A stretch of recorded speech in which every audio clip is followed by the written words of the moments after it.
Annyeonghaseyo and hello to all of you. In today's video, I wanted to share with you how to make this super delicious appetizer well known in the Thai and Chinese cuisine, and this is firecracker shrimp. Now, firecracker shrimp is actually named after its iconic shape, which looks like a firecracker. It is so easy to make, great for any parties, any events, and doesn't take a lot of ingredients. So let's go straight into it and I'll show you how to make it. The first thing I like to do is to prep and marinate the shrimp. I'm using 16 by 20 size shrimp. I do like to buy the deveined shrimp with the shell and tail still on. Peel off about 3/4 of the shell off and save the tail.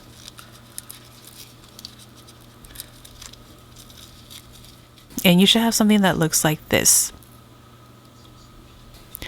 I'll then place it onto a cutting board, flip it to the bottom side, and take a knife and just cut about 3 slits about 1/4 inch in to help straighten out the shrimp. Try not to cut it all the way through. This helps wraps the shrimp a little bit more symmetrical and also cooks a little bit better. I forgot to mention that I'm using 50 shrimps here, so they're all peeled and prepped and scored and ready to be marinated. So the marinade is super simple. I'm going to add some garlic powder, black pepper, and oyster sauce. And that's pretty much it. I like to give this a really gentle mix. Make sure the shrimp is coated with all of the seasonings. And then we're going to set this aside while we prep the egg roll / spring roll wrappers. And this is the spring roll shell that I'm using. You could definitely use any spring roll shell that you prefer.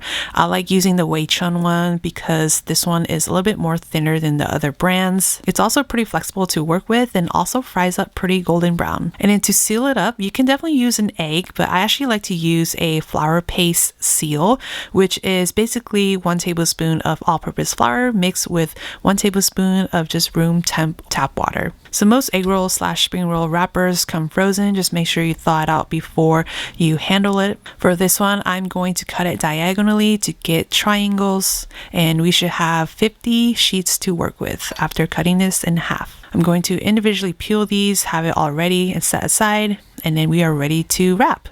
It's pretty easy to wrap these, so I'm going to place a shrimp right in the middle, take the top corner here and fold it over. And then take the left corner here and fold it in, and then just keep rolling until you reach the right end point, and then seal it with the flour paste seal. Roll to seal, and you should have something that looks like this. We're going to repeat this until all the shrimps and wrappers are used up and we're ready to fry. Now, if you want, you could definitely freeze them like this in the freezer until they're nice and solid, and then place it into a Ziploc bag and place it back into the freezer and then just fry it up whenever you want to. But I'm going to go ahead and fry all of these up because 50 is actually not enough for my whole family. I have here some vegetable oil. I'm heating the oil up to 375 degrees Fahrenheit and then add in the shrimps. I'm going to fry these in batches. I don't want to overcrowd the pan or else the oil temperature drops and you end up getting soggy firecracker shrimps. So just put a couple in, fry it for about 5 minutes or so, gently stir them so that they fry up evenly. And then after 5 minutes or so, they should be ready, nice and golden brown. Place this into a colander to cool and continue frying up the rest.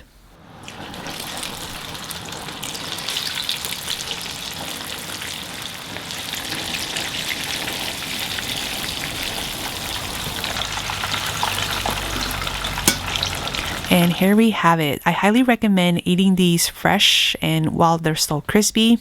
You can definitely enjoy this with sweet chili sauce, but I personally like to have it with tartar sauce. So I made a Sriracha tartar sauce, which is super simple. All you need to do is add some Kewpie mayonnaise into a bowl, along with some salt and pepper, some diced up dill pickles, diced up white onions, make sure to use white onions, fresh dill, whole grain old style mustard, 1 hard-boiled egg that I finely diced, and Sriracha. You can definitely add as much or as little Sriracha as you like. Give this a really good mix and the Sriracha tartar sauce is ready. I enjoy texture, so I prefer making this Sriracha tartar sauce to go with these firecracker shrimp. Give it a try and see if you like it. If not, you can definitely serve this with a side of sweet chili sauce. These are super easy to make. They're texturally amazing, super fun, and great for any party. And that is it for today's video. If you want the full written recipe, I do have the link down below in the description box so that you can give it a try.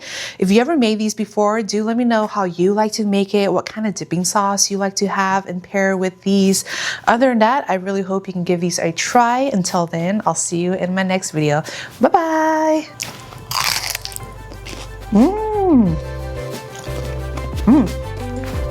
So crispy.